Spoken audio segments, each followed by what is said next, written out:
News with meteorologist Adam Joseph, Alicia Vitarelli, Jamie Apodi, Shari Williams, and Rick Williams.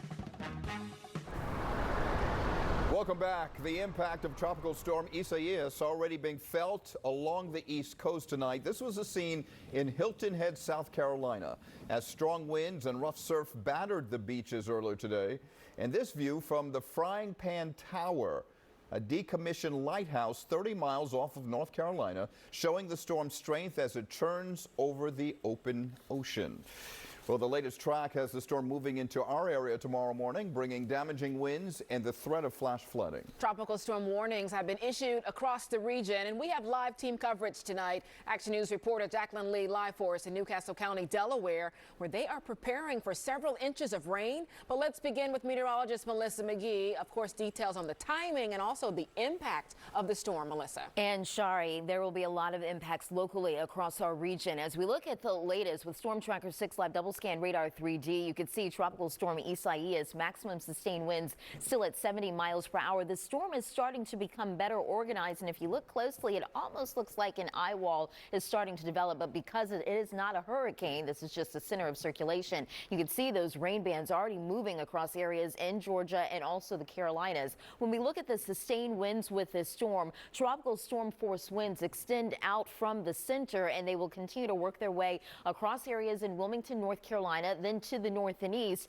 and really they will encompass a large chunk of our viewing area from Rehoboth Beach, Atlantic City, along the I-95 corridor, and areas to the north and west, and quickly racing off to the north and east overnight Tuesday into early Wednesday morning. So this is a quick burst of precipitation and wind across our region. So the timeline with ISAIAS, 7 o'clock in the morning to 11 a.m. you could find some scattered downpours. The best bet will be north and west of the I-95 corridor, and then from 11 a.m. to 5 p.m. that's when the heart of that storm works its way into our region. That's when you will find the heaviest rain and also the strongest wind. So we do have that flash flood watch up for all of our area. We could find rain up to 5 inches in some locations. The main concern will be along the I-95 corridor into the north and west, about 1 to 3 across coastal sections of New Jersey. We've got more details on this system, Shari, coming up with the AccuWeather forecast. All right, Melissa, thank you. Let's go live now to Action News reporter Jacqueline Lee live for us at Tally Day Park in Newcastle County with more on how they are preparing for the storm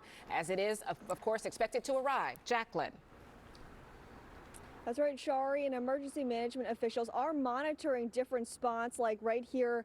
They're looking at the Shell Pot Creek, and they say when the water gets beyond a certain level, that's when they start notifying the residents. And as you can see over there, their houses are right above the water.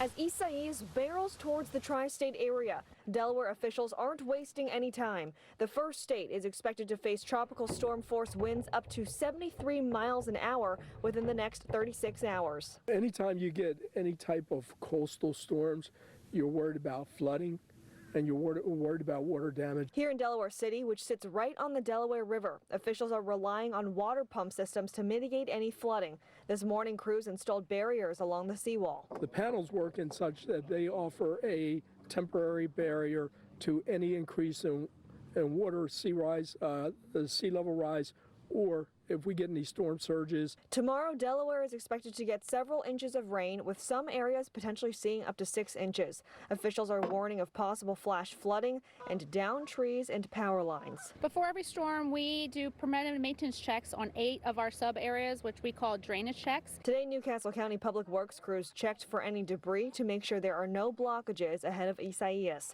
At the Carousel Pond, they brought in a pump to keep water levels low and prevent flooding downstream where there's a section of houses. We're asking residents to be safe, stay safe, be vigilant. At the Newcastle County Tactical Operations Center, officials are watching ISAIAS closely, coordinating with state emergency management agencies and issuing briefings twice a day to local partners.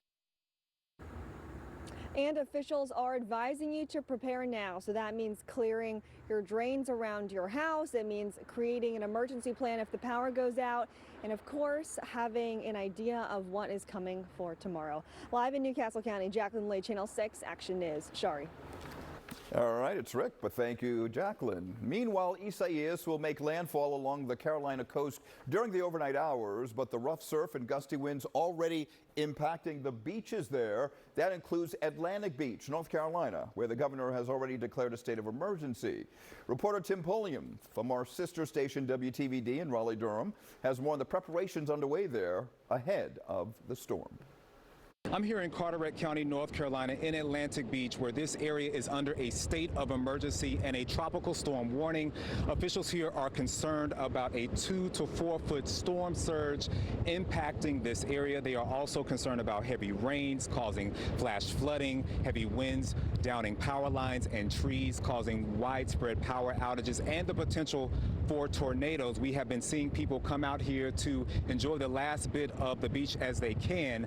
There are no mandatory evacuations here in Carteret County, and there are no emergency shelters opening, and that is because of the concerns of the spread of the coronavirus. There are right now 300 cases of COVID-19 here in the community. So officials here are urging people to stay home, and if they don't feel safe in their homes, to go to another family member's house or a friend's house where they can stay safe. We will continue to follow the developments here as they happen. I'm Tim Pulliam in Atlantic Beach, Channel 6 Action News. All right, thank you, Tim. And you can track Isaias as the storm moves up the coast on our website at 6abc.com. You can find live radar as well as the latest alerts from AccuWeather.